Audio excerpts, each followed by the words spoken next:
Menteri Pertahanan Prabowo Subianto menduga Presiden Jokowi sedang mendidiknya soal urusan mengurus negara.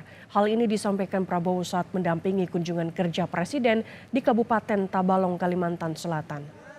Prabowo awalnya mengaku kaget karena turut diundang sebagai Menteri Pertahanan di acara Istighosah dan Doa Rabitah Melayu Banjar di Kabupaten Tabalong, Kecamatan Tabalong, Kalimantan Selatan. Di hadapan peserta, Prabowo pun memuji kepemimpinan Jokowi.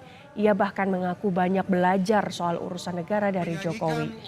Ia pun menilai alasan Jokowi kerap mengajak dirinya dalam agenda kunjungan kerja adalah karena ingin mendidik Prabowo soal memimpin negara.